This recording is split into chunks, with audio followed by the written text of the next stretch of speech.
Hey everybody! For this video, I would like to quickly go over research-based documentaries, which will help with understanding what will be asked of you for the final project and for the first assignment as well. As I've mentioned before, we are going to use documentary films to illustrate an information package that displays research resources in a really consumable way. I think that in addition to learning about scholarly journal articles and other more conventional information packages, research-based documentaries will provide a good framework for how information is presented in an easily digestible and thought-provoking way. When I say research-based documentaries, I'm referring to documentary films that cover topics in specific contexts, usually things within history, science, social sciences, the environment, health, food production, and other topics that have global and/or societal impact. Some good examples of research-based documentaries can be found on this list. I highly encourage you to check out one or two of these if you have not already, or to check out any good documentary that relates to your personal interests. And if you know of a good documentary that fits the parameters that I will be discussing shortly, then please let us know, either via the Blackboard discussion board or even by emailing me directly. I'm always on the lookout for good new documentaries to check out. The main title here that you want to get familiar with is Education, Inc., as this is the film that we will be viewing for your first documentary related assignment. The main factor that characterizes a research-based documentary is the sources that the filmmakers use to compose the film.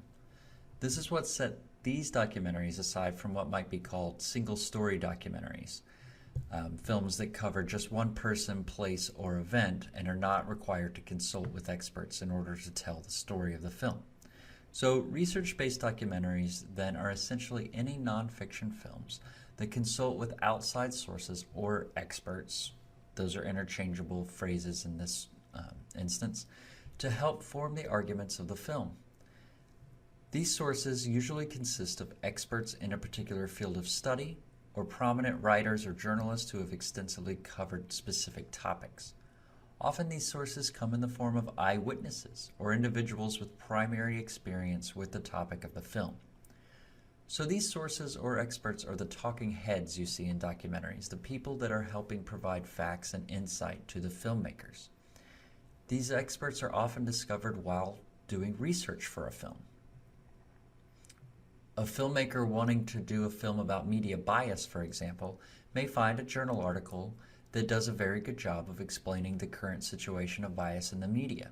And so that filmmaker may then seek out the author of that article to speak on film about how they came to the conclusions presented in the journal article. The same filmmaker may also discover examples of media bias from prominent media outlets and decide to speak to news publishers, reporters, or even figures like politicians whose livelihoods may be influenced in some way by media bias. Those would all be examples of sources that could help form a narrative on media bias. A balanced variety of these types of sources are used to comprise a good example of a research documentary. And throughout this course, we're going to learn the tools and the tricks and tips about how to actually perform the research for finding those types of sources. That's a big part of this course, in fact. So these sources are what set a research-based documentary apart from a singular story documentary, where really only the people involved with that story are documented because the narrative of the film simply doesn't require outside research. A singular story documentary, so something like Soaked in Bleach that is about the death of Kurt Cobain, is really only interested in telling that one story from the perspective of the individuals involved and has little reason to seek outside sources. So these are the key elements to look out for when we are discussing documentary films. We will view one as a class, and then for your final project you will actually propose a research documentary on a topic of your choosing. You will find the sources or experts along the way when completing the assignments that build up to the final project. Though there are many ways to access documentaries, especially through streaming services, we also have streaming documentaries, as well as other film types, available online through the library's homepage.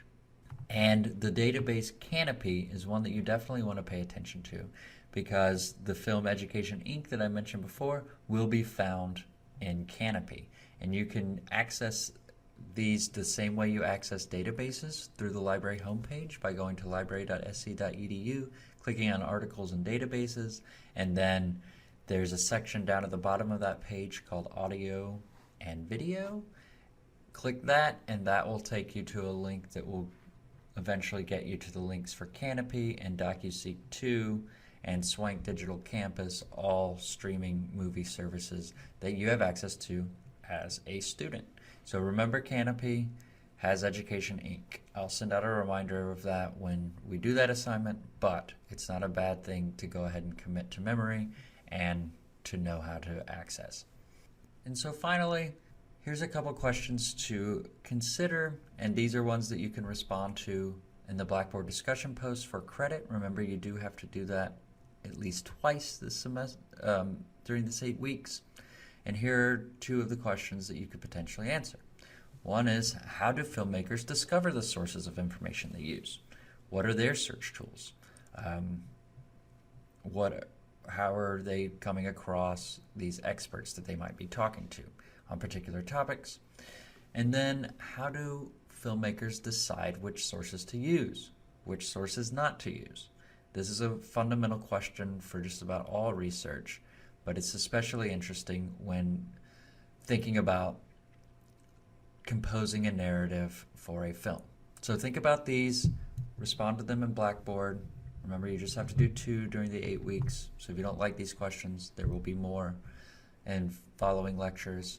But if you like these, answer them, and we'd love to have a discussion about them via Blackboard. Thank you.